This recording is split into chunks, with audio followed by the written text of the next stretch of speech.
Hey there. Holy cow. We are wrapping up the end of October. And here is what is likely going to happen. Tomorrow, here in the States, is when all the kiddos will be heading out and going trick or treating on October 31st, which means when you wake up Friday morning, it's going to be November 1st. And what often happens, especially for parents, especially for moms, is that it feels like we wake up with our candy hangover from an evening of trick or treating. And all of a sudden, the holiday season is there, like smacking us across the face as soon as November 1st hits. And a common theme that I hear with all of the women in the Pink Bee community is that the next 2 months are incredibly stressful, right? There's a lot that goes on in the months of November and December, regardless of what holidays you choose to celebrate.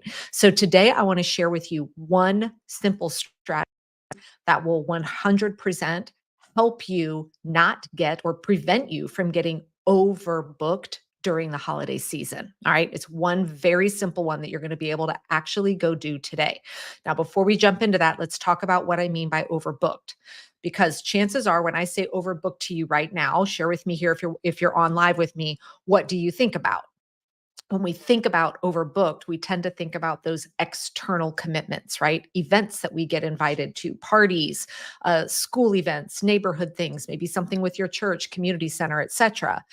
And that may be part of it, but that's not what I'm going to be talking about today. That's easy. That's the easier part to prevent overbooking, right? If somebody, yeah, Melissa's saying too many parties, dinners. As those invitations come in, it's pretty easy for us to look at our calendar and say, am I already booked that night with another invitation, right? So we can try and manage that load a little bit. But what I'm really talking about here today are the internal commitments. What do I mean by internal? Well, things that don't typically show up in the form of an appointment on your calendar. Think about all the things that you do between November and December 31st that take up a significant amount of time that are specific to the holiday season, right? Start throwing some of them out there. Guarantee you there's probably a lot of cooking. There's baking. You may do decorating to the point where maybe you do a bunch inside, maybe you do a bunch external. Maybe you're a crafter, maybe you like to make a bunch of stuff. Shopping, wrapping, right? Start really thinking about what are the things that typically fall on your plate that take a chunk of time specific to the holiday season that can start to create stress and overwhelm. Now, here is the very simple strategy that you can put into place today to help you from getting completely overbooked. All right. And it is very simple. So I was just sharing with you the list of the things, right? Step one in this simple strategy is for you to jot down what are things related to the holiday season that typically fall on your plate that take a good chunk of time but that you want to do. All right. So for instance, I do enjoy holiday baking with my daughter. I want to do that and I want to do it in a way that's stress free. I actually really enjoy gift wrapping. I do pretty much all of it. And I even do some of my sisters because she can't stand it. I really enjoy that. I enjoy decorating inside our home. I don't enjoy the outside of it. I just don't.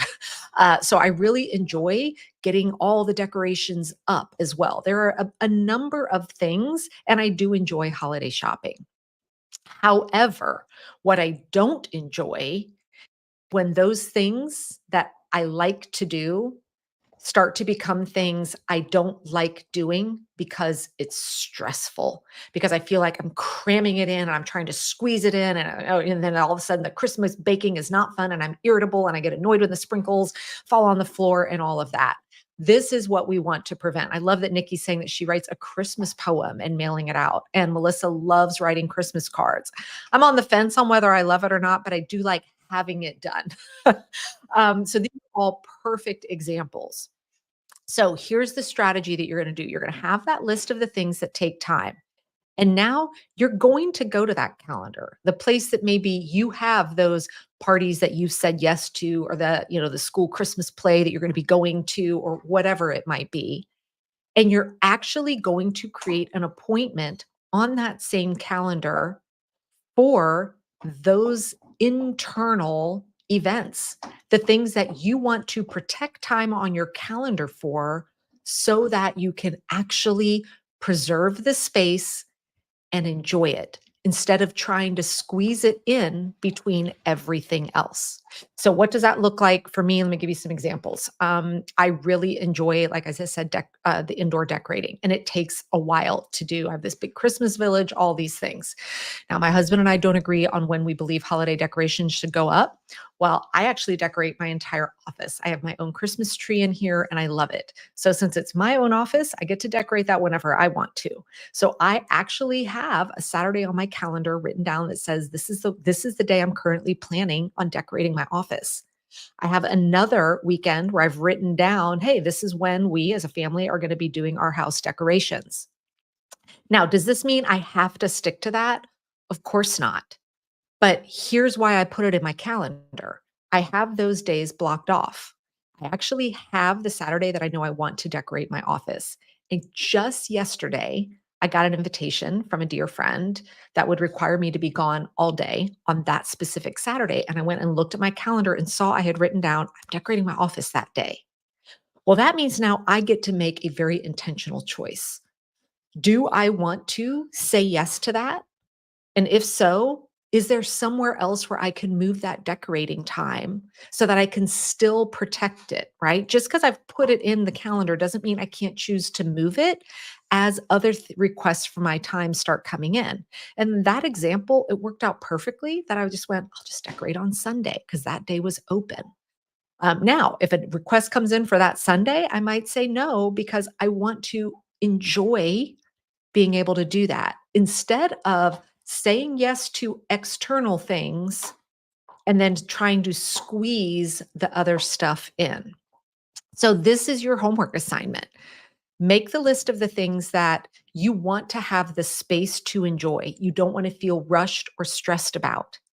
And then actually go into your calendar and create an appointment with yourself, blocking that time off for those specific activities. All right, you are front loading your calendar. You're essentially putting boundaries in place to protect the outside world from coming in and taking all of that time. And I promise you, when you do this, it will help you alleviate so much of the last minute things that should feel fun suddenly don't anymore, which leads to what I call the holiday hangover, right? And for years, I had that where I kind of woke, around December 26th, 27th, or whatever. I just felt like tapped out. Like I'd gone so hard for the last 2 months that I kind of didn't even enjoy the season myself. Well, when I started putting this in place, it has been a complete game changer for our entire holiday season. A question is coming in saying, would you put that on the monthly calendar or the actual day? So, like for me, on the day that I'm planning on decorating, because it is all day, it's on my monthly page. So, like if I go over and look at November, right now, I have down that on November 23rd, I'm going to do my office decorating. I might move it up a week earlier, right? So, if someone comes in and says, Megan, are you free on the 23rd? That's the first place I always go and look at that monthly view and go, oh, yeah, that was the day I said I was going to do my office decorating, right? And now I can decide if I want to move that around or not. And Nikki sharing friends and family. I have some friends and family that'll probably freak out this year. I'm not mailing my poem until January because she won't have the picture she wants. I love that. And I've started seeing more cards coming in at the beginning of January as kind of a New Year card. But guys, just because it's the way you used to do it doesn't mean it's how you have to keep doing it, right? I am on such a mission and I've said it for years now during this time of year to remind women, especially, it is not our job to create a magical holiday season for everyone else at the expense of not enjoying it ourselves. All right. I repeat, it is not your job to create a magical holiday experience for everyone else at the sacrifice of not enjoying it yourself. And it might mean that you don't do some of the things you used to do. It might mean you do them differently. It might mean in some situations you divide and conquer, right?